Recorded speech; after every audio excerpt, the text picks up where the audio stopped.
So my furnace just died and it's November in Canada. So when the good homies at Temu reached out to me and said, we want to pay you to try some of our products, I said, yeah, let's do that. Cool. And look, they sent me a whole bunch of stuff. So if you're not familiar with Temu, they are an overseas supplier of inexpensive manufactured products. Which is to say, you know, if you're the type of person who wants to buy organic, buy local, small batch, handmade stuff, this isn't sort of your thing. This is more of a looking for inexpensive things that that might be fun to just play around with. So let's take a look at what I got here. So one of the first things I gotta point out here is that some of the boxes arrived quite banged up.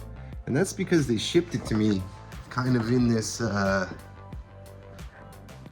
threw it out. All this stuff was in one large plastic bag that arrived at my house. So in all likelihood, all this stuff being packed into a big cardboard box would have probably protected the packages a little bit better, but it also would have cost more. So there's trade-offs here. This is your low-cost option. And I mean, if nothing's broken inside, it's no harm, no foul. So let's take a look and see. So let's start here with the most damaged box first and see how that goes. By the way, Temu is currently celebrating their Black Friday and their 3rd anniversary, and right now they have coupons for everyone, not just new users. So if you download the Temu app, you'll get $20 US off by searching the coupon code that I'll put on screen right here in the Temu search bar. That's actually pretty good.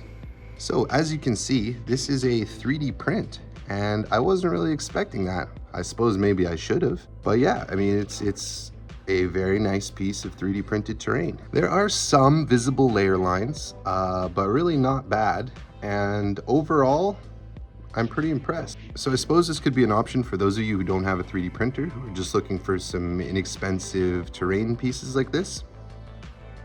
Seems perfectly reasonable to me. Let's throw some paint on this thing, see what we can make of it.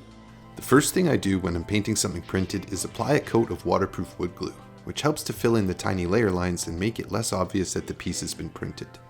This only takes a few extra minutes and can make a big difference. With that dry, I primed the whole piece gray, then painted it a nice deep blue with my airbrush. I come in with a lighter blue to accentuate the shapes of this piece. At the top of the round tanks, for example, and any upward facing surfaces get made even brighter. Next, I apply a few leftover transfers I have from some Warhammer kits. These will add a lovely layer of fine detail that makes this piece look like it's a miniature rather than just a toy. Next, I take a sponge brush and rip off a corner of the sponge so I can sponge some paint chipping effects on there with dark brown. I think in the UK you guys call this crisping. I focus on any sharp edges, then use my brush to add some chips to the edges of the big flat panels on the tanks and any other edges. Finally, I add a dark brown wash to any prominent crevices and generally apply it heavier to the whole base of the piece. I carefully add a few streaks coming from my larger chips here and there too. And boom, a simple way to make a piece of terrain like this look really great without too much effort. This looks pretty awesome, I think. Let's see what else Temu sent me. Okay, next up is this set of D&D bar furniture and NPCs. It's less than $10, so my expectations were not very high, but wow. Look at that. That totally rules. It's a little tavern scene. But yeah, I like these little NPCs. They sit here on the chairs nicely. You can see I even put this lady with the lyre, or whatever you'll call it, on the bar there, because I think that gives a nice little dynamic to the scene. And look at that. This guy here is sort of rambling to himself. These two ladies are sitting together talking quietly. We got the bar wench over here. The features are a little bit soft, but I like it. It's got that sort of retro cast in lead type feeling. Overall, this is a good little set. So I also got a bunch of fake plants. And these vary a little bit. These ones here, as you can see, have a lot of sort of fake flowers in them. I'm probably not going to use these, I'll be honest. They don't really work for what I had intended at scale, and that's just how it is with these little green plastic plants. They're hit or miss. A little bit better are these ferns. These ferns I am going to use, and they look decent as is, but I have a feeling that they'll airbrush up really nicely. I also got some static grass. Who knew that you could get static grass from Temu? Little tufts. I think they look pretty good. I've not typically been a huge tuft guy, but these look nice. These do, they look nice. And they're pretty inexpensive. So if you're doing a Temu order, maybe check out the tufts. Now, speaking of trees, one of the things I was most excited about when I put this order in are these right here. These are a type of trees that I've seen before that I really, really like. They're kind of a rubbery plastic, so they're super durable. Let me get them out of the bags and I'll show you what we're talking about. So this is what you get. You get a trunk piece and then a bunch of these clumps of foliage. And as you can see, they're pretty rubbery. They have a little hole in it. It corresponds with these pegs on the trunks. Bam, there you go. So it looks pretty good. This one looks a little bit derpy. It should be sort of sitting up a little bit higher. I just broke it off. You can see this branch is sort of wilted a little bit. It's this hard rubbery sort of substance that bends slowly back into place when you bend it. Has a memory sort of, and the top seems sort of bent as well. So what I'm going to try to do actually is I'm going to try to use a heat gun to adjust that. And like I said, this is quite big as trees go. If you're trying to make a big cool forest, I actually haven't found anything better on the market than these trees. So I mess with these heavy, hell yeah. Another thing that I got were a ton of different gauges of styrene rod. And this is just like sort of a little square styrene rod. This is going to be just extremely useful hobby material to have around. Gotten at a very inexpensive price. Nice length on there. Very chill. I also got a lot of these packages, which are these little flat pack apartment buildings at a smaller scale. Now, as I did a few months ago, I've been dabbling in smaller scales for mech battles and things like that. And so I thought these apartments would be a good addition to that. And I haven't built one of them yet, but the detail looks pretty great. I mean, like, look at all these interesting windows, and they're only a few bucks each, depending on which kit you get. And I got a bunch of these different kits, and so far I think they're pretty great. They also come with this piece of tinted plastic, which is my understanding you cut this to shape and lay it behind one of these panels here, and then you get your dark windows appearance in behind this facade, which I think is pretty bloody cool. There's a couple different kits here that I got. You can see this one is a different design.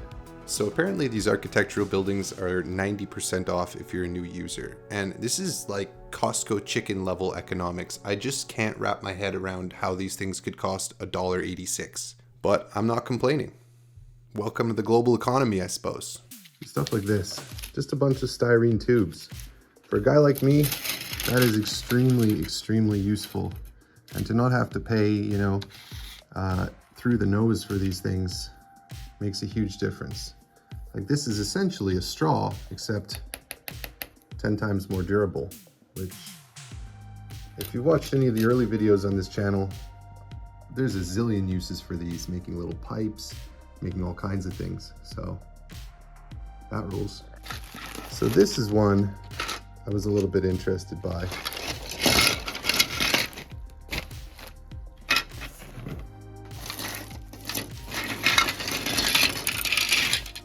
Again, the packaging isn't very glamorous on this stuff, but I'm not too fussed by that.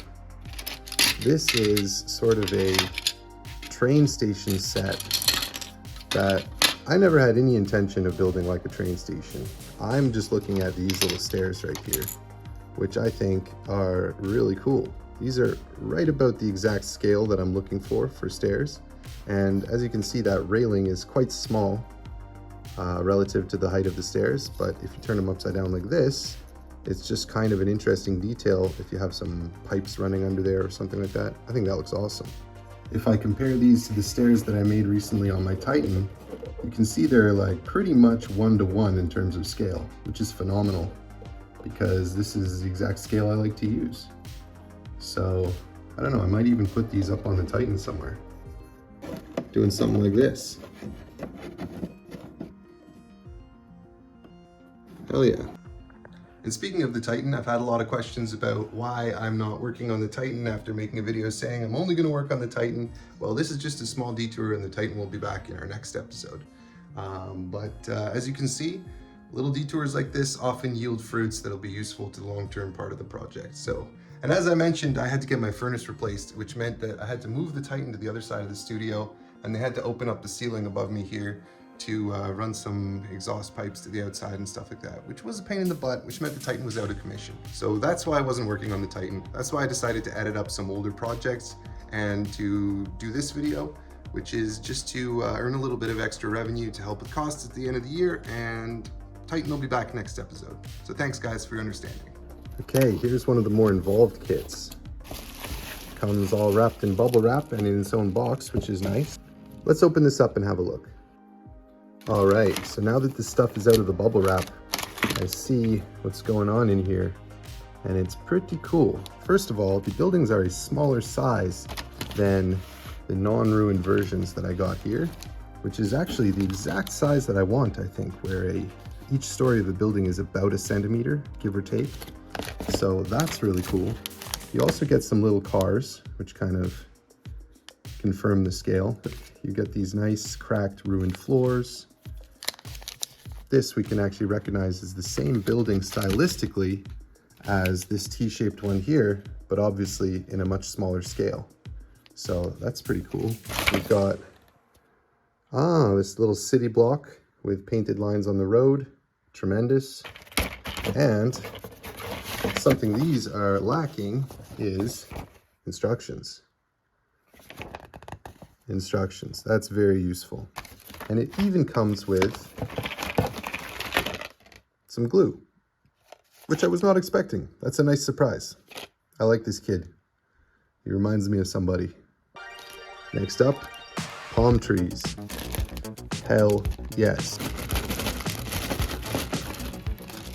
If you've been in the hobby a while, you know that miniature trees can be hit or miss and can be very expensive. So I'm always looking for new ways to get inexpensive trees.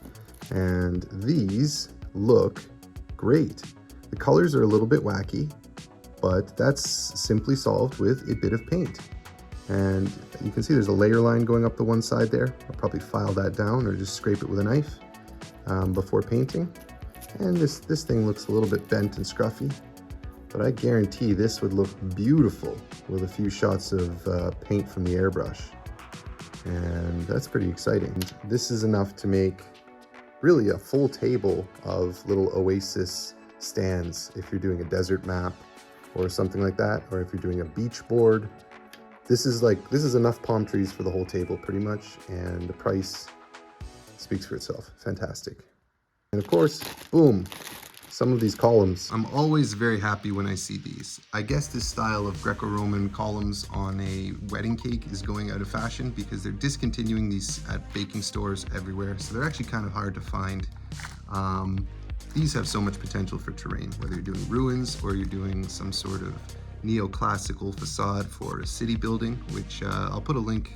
I made a video like that using similar columns to that, and it's some of my finest work, if I do say so myself.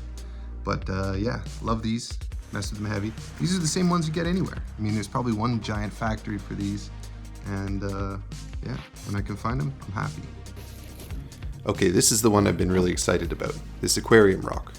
Aquarium stuff is pretty much ready to be used as wargames terrain already a lot of the time, but it's usually pretty expensive. This one was less than 20 bucks and it looks pretty cool. There's a ton of things that could be done here to improve this, like filling in those weird cave holes for the fish to swim through and stuff like that, but it's kind of cool to know that you could have this pretty cool piece of jungle terrain right out of the box for less than 20 bucks. Also, it's designed to sit underwater and it's really hard resin, so I don't think this thing's going anywhere. Color me impressed. So there it is, guys. Surprisingly good haul. Thank you, Temu, for sponsoring this video and supporting the channel. If you guys want to check out some of their stuff, please use the link down below to get $20 off. That's a $20 coupon that's valid for absolutely everybody, not just new users. And it's in US dollars. So it's a good chunk of change there. Use this link right here and enjoy yourselves, guys. Thank you for tuning in, and we'll see you next time on Eric's Hobby Workshop.